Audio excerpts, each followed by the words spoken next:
వివరాలకు వెళ్తే రంగారెడ్డి జిల్లా షాద్నగర్ ఎమ్మెల్యే ప్రభుత్వ క్యాంప్ కార్యాలయంలో కళ్యాణలక్ష్మి షాదీ ముబారక్ చెక్కులను పంపిణీ చేశారు ఎమ్మెల్యే వీర్లపల్లి శంకర్.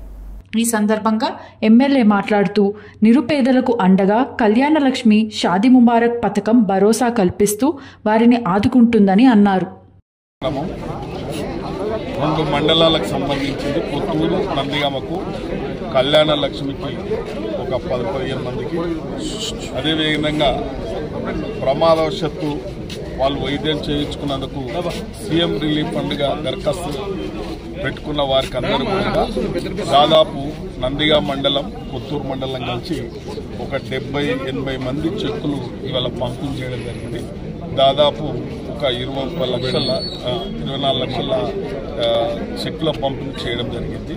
ముఖ్యంగా ఈ రాష్ట్ర ప్రభుత్వం ఈ యొక్క రాష్ట్ర పరిస్థితి, ఆర్థిక పరిస్థితి బాగలేనప్పటికీ ఈ యొక్క పేదలను ఆదుకోవాలి, పేదలకు అండగా ఉండాలి. కాబట్టి ఇలా ఆరోగ్యశ్రీ వైద్యం చేయిస్తూ మళ్ళా ప్రమాదవశత్తు ఏమైనా జరిగినప్పుడు ఈ సీఎం రిలీఫ్ ఫండ్ కూడా ఇవ్వడం జరుగుతూ ఉంది. కాబట్టి ఇవాళ 2 మండలాలు ఇవ్వడం జరిగింది, రేపు ఒక 2 మండలాలు ఇవ్వడం జరుగుతుంది. కాబట్టి ఇది నిరంతర ప్రక్రియ. కాబట్టి పేదలకు అండగా ఉండే ప్రభుత్వం. నేను రాష్ట్ర ముఖ్యమంత్రి కూడా కృతజ్ఞతలు, ధన్యవాదాలు చెప్తున్నాను.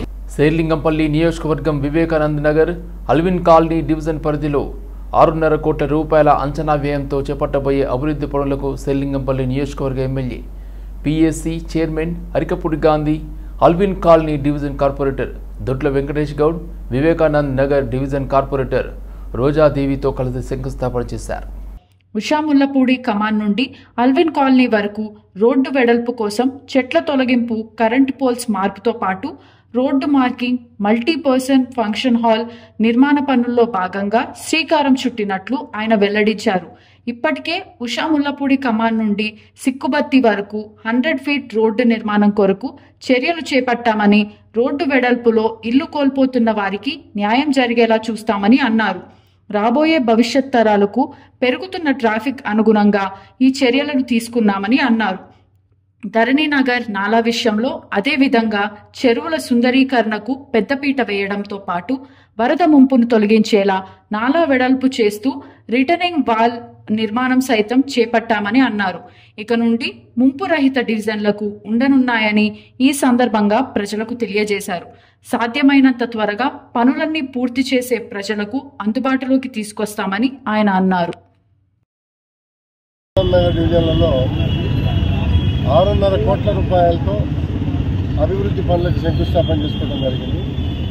మీ అందరికీ కూడా తెలుసు, రోజు ఈ ప్రాంతంలో నడిస్తే వాళ్ళందరికీ ట్రాఫిక్ ఇబ్బందులు ఏముంటాయి అనే విషయంలో మీ అందరికీ కూడా తెలుసు. రోడ్ల వెడల్పు విషయంలో పేద మధ్యతరగతి కుటుంబాల కళ్యాణాలు చేసుకొని లేకపోతే ఫంక్షన్లు చేసుకోవడానికి ఒక మల్టీపర్పస్ ఫంక్షన్, అలాగే రోడ్డు మార్జిన్, రోడ్డు వెడల్పు మీద 6.5 కోట్లతో శంకుస్థాపన చేశాం. అలాగే మెయిన్ రోడ్డు గురించి కూడా మీ అందరూ కూడా తెలుసు. Vivekananda Nagar to South India shopping mall electrical poles, 2 చెట్లు షిఫ్టింగ్ కూడా చేసి ఈరోజే పని మొదలు పెడుతున్నాం. ఈరోజు శంకుస్థాపన కాదు, పని కూడా ఈరోజే మొదలు పెడుతున్నాం. దాంతోపాటు నెక్స్ట్ ప్రయారిటీ 4.5 కోట్లతో ఉషాముళ్ళపూడి నుంచి సిక్కుల బస్తీ వరకు కూడా 4.5 కోట్లతో పోల్స్ షిఫ్ట్ చేసి 100 ఫీట్ రోడ్ చేసే కార్యక్రమాన్ని ఇమీడియట్గా స్టార్ట్ చేయబోతున్నాం. ఇంకా కావాలి అని అంటే ఒక 78 కోట్లతో ప్రగతి నగర్ నుంచి సిక్కుల బస్తీ నుంచి ఉషాకం వరకు కూడా రోడ్డు ఆల్రెడీ శాంక్షన్ అయింది. బహుశా రేపు కానీ ఎల్లుండి కానీ 2 రోజుల్లో జీవో వస్తుంది. జీవో రాగానే ల్యాండ్ ఎక్వైరీ చేయడం, ఈ పనులు మొదలుపెట్టే కార్యక్రమంలో కూడా కార్యక్రమాలు చేస్తాము. అభివృద్ధి ధ్యేయంగా ముందుకు పోతున్నాం. మీ అందరికీ కూడా తెలుసు, గాడ్రేజ్ చౌరస్తా కమ్ ఫ్లైఓవర్, జేఎన్టీ చౌరస్తాలో చౌరస్తా కమ్ ఫ్లైఓవర్, అలాగే మియాపూర్ ఆంధ్రబ్రిడ్జ్ కమ్ ఫ్లైఓవర్ అన్నిటికీ కలిపి 1605 కోట్ల రూపాయలతో అండర్ బ్రిడ్జెస్, ఫ్లైఓవర్స్, లింక్ రోడ్లని ట్రాఫిక్ రద్దీ తగ్గించాలనే ఉద్దేశంతో ఇవన్నీ కూడా నడుపుని పగడబందీ వీలున్నప్పుడల్లా ముఖ్యమంత్రి గారు అందరు అధికారులతో కూర్చొని ఈ వారం ప్రోగ్రెస్ ఏంటి, గంటల తరబడి ఏ ప్రాంతంలో ట్రాఫిక్ జామ్ అయింది, ఏ రకంగా ఇబ్బందులు ఉన్నాయి, వర్షాల మూలంగా నాలాలు ఎక్కడ పొంగి ఇళ్లలోకి నీళ్ళు వెళ్ళినాయి అనేది మానిటరింగ్ చేసినప్పుడు ఈ ఇష్యూస్ అన్నీ కూడా వచ్చినాయి. ప్రభుత్వ అనాలోచిత నిర్ణయం వల్ల లక్షలాది మంది కేబుల్ ఆపరేటర్లు ఉపాధి కోల్పోతున్నారని బీజేపీ రాష్ట్ర అధ్యక్షుడు రామచంద్రరావు మండిపడ్డారు. ప్రభుత్వ నిర్ణయానికి వ్యతిరేకంగా రేపు ఇందిరా పార్క్ వద్ద కేబుల్ ఆపరేటర్ల ఆధ్వర్యంలో నిర్వహించే ధర్నాకు మద్దతు తెలపాలని రామచంద్రరావుని కేబుల్ ఆపరేటర్లు కోరారు. రామచంద్రరావు మాట్లాడుతూ రాష్ట్ర వ్యాప్తంగా దాదాపు 1,50,000 మంది కేబుల్ ఆపరేటర్లు ఉన్నారని, వారిని నమ్ముకొని ఎంతో మంది జీవనం సాగిస్తున్నారని అన్నారు. ఇప్పటికే కేబుల్ ఆపరేటర్లు తీవ్ర నష్టాల్లో ఉన్నారని, వారిని ఆదుకోవాల్సిన అవసరం ప్రభుత్వానికి ఎంతైనా ఉందన్నారు. కేబుల్ ఆపరేటర్స్ ప్రభుత్వం ఒక వైఖరితోని చాలా నష్టపోయారు, కష్టాల్లో ఉన్నారు. రామంతపూర్లో కృష్ణాష్టమి నాడు జరిగినటువంటి ఒక దుర్ఘటనతో సడన్గా ప్రభుత్వము కేబుల్స్ని కట్ చేయటము, కేబుల్స్ని కేబుల్ ఆపరేటర్స్ని వాళ్ళు బాధ పెట్టడము, వాళ్ళని దాదాపు ఈరోజు వాళ్ళకు ఉపాధి కలగించకుండా ఒక పరిస్థితి క్రియేట్ చేశారు. రాష్ట్ర వ్యాప్తంగా కూడా దాదాపు 1,50,000 మంది కేబుల్ ఆపరేటర్లు ఉంటారు. మళ్ళీ వాళ్ళ కింద పనిచేసేటటువంటి సిబ్బంది. కానీ ఇది ఒక చిన్నపాటి ఇండస్ట్రీ. దీంట్లో ఒక 5 నుంచి 10 లక్షల మంది దీని మీద బతికే ఒక కుటుంబాలు ఉన్నాయి. కాబట్టి ప్రభుత్వము ఈ కఠిన నిర్ణయం తీసుకునే బదులు వీళ్ళందరినీ ఆదుకోవాల్సిన అవసరం ఉన్నది.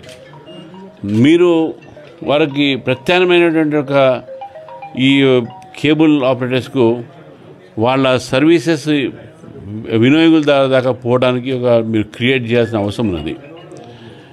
కర్ణాటకలో నాకు తెలిసినంతవరకు అక్కడ ఆప్టిక్ ఫైబర్ సంబంధించినటువంటి ఒక కనెక్షన్స్ కేబుల్ ఆపరేటర్స్కి ఇచ్చి వాళ్ళ దగ్గర రెంట్స్ కలెక్ట్ చేసి వాళ్ళకు చాలా హెల్ప్ చేస్తూ ఉన్నారు. అదే పరిస్థితిలో ఇక్కడ తయారై ప్రభుత్వమే తన ఒక టీ హబ్తోనో ఇంకేతోనో ఈ ఆప్టిక్ ఫైబర్ని తీసి అటువంటి ఒక ఫెసిలిటీ ఆపరేటర్స్ కలిగిస్తే డెఫినెట్గా కేబుల్ ఆపరేటర్స్కు కొద్ది గొప్ప వాళ్ళకు లాభం అవుతుంది. కానీ ఇప్పుడు అసలే నష్టాలు ఉన్నారు కేబుల్ ఆపరేటర్స్. మరి దీంతోపాటు ఇంకా నష్టాలు వెళ్ళిపోతున్నారు, ఉపాధి కోల్పోతారు. లక్షల మంది బతికేటటువంటి ఈ కేబుల్ ఆపరేటర్స్ని ప్రభుత్వం ఆదుకోవాలి. ప్రభుత్వ నిర్ణయము ఇది అనాలోచిత నిర్ణయము. వాళ్లకు ప్రత్యామ్నాయం చూపెట్టిన తర్వాత ఇటువంటి చర్య తీసుకుంటే బాగుంటుందని చెప్పేసి నేను భావిస్తున్నాను. మరి రేపు జరగబోయేటటువంటి ఇందిరా పార్క్ దగ్గర ధర్నాలో భారతీయ జనతా పార్టీ కూడా తప్పకుండా వాళ్ళకి సపోర్ట్ చేస్తుంది. కేబుల్ ఆపరేటర్స్ని ఆదుకోవాల్సిన బాధ్యత కూడా రాష్ట్ర ప్రభుత్వం అని చెప్పేసి భావిస్తుంది. జరుగుతుంది. మీకు తెలుసు, ఇది ఈరోజు నిన్న స్టార్ట్ అయింది కాదండి.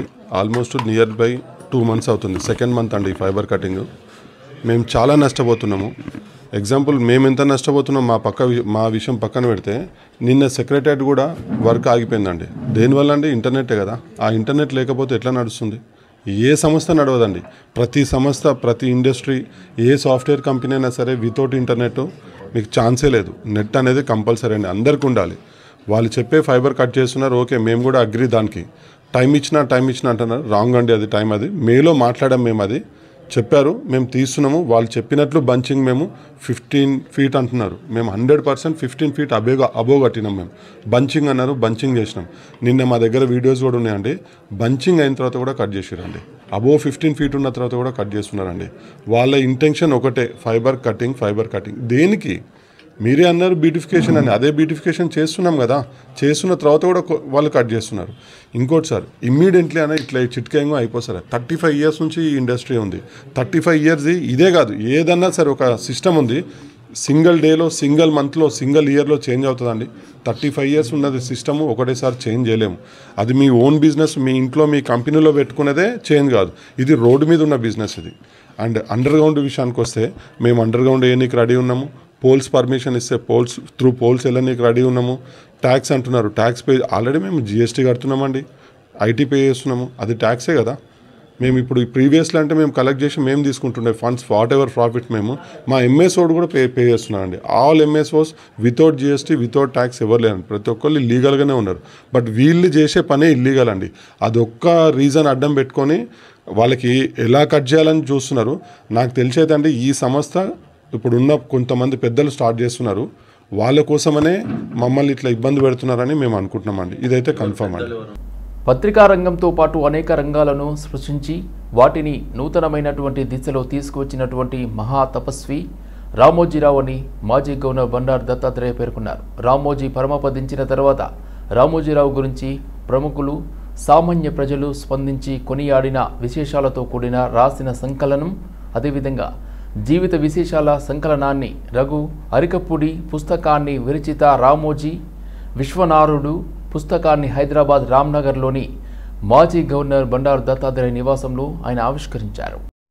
రామోజీరావు గొప్ప మహోన్నత వ్యక్తి అని ఆయన కొనియాడారు. నిస్వార్థ భావంతో సమాజంలో మార్పు కోసం కృషి చేసిన వ్యక్తి రామోజీరావు. ఎన్ని కష్టాలు వచ్చినా నమ్ముకున్న సిద్ధాంతం కోసం అచంచలమైన విశ్వాసంతో కృషి చేసిన మహానుభావుడు, ప్రముఖ పాత్రికేయుడు రామోజీరావు అని ఆయన అన్నారు. విశ్వమానవవాది రామోజీరావును మరోసారి స్మరించుకున్నారు.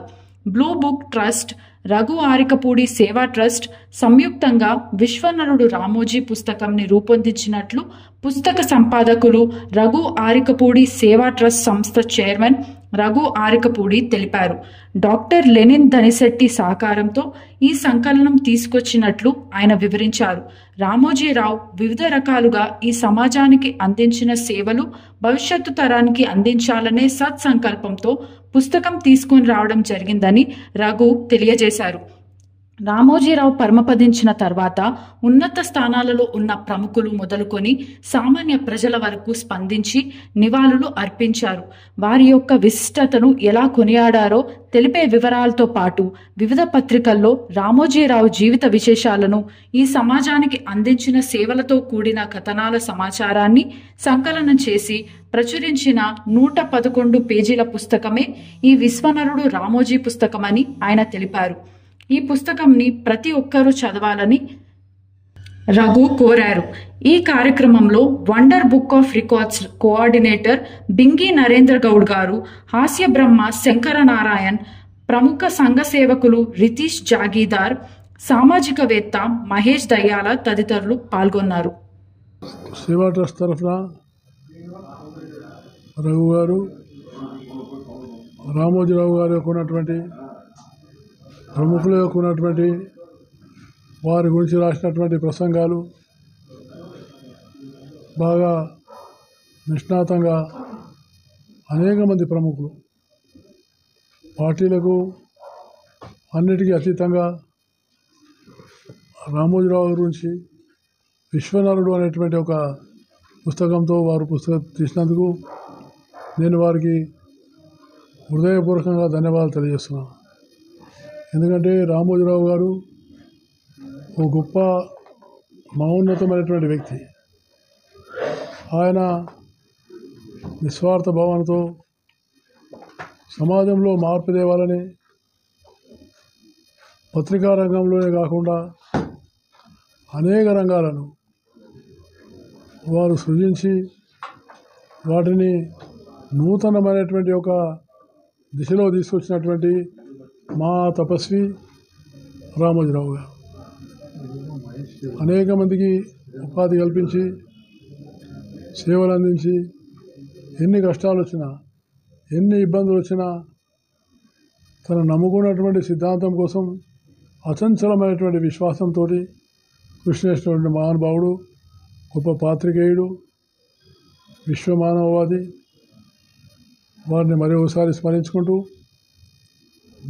మిత్రుడు రఘు గారు ఈ యొక్క సేవా ట్రస్ట్ ద్వారా వారి పుస్తకాన్ని ఇవ్వడం చాలా సంతోషకరమైన విషయం. అందరూ కూడా దీన్ని చదివి ఇంకా ప్రాచుర్యం చేయాలని నేను కోరుతా ఉన్నాను.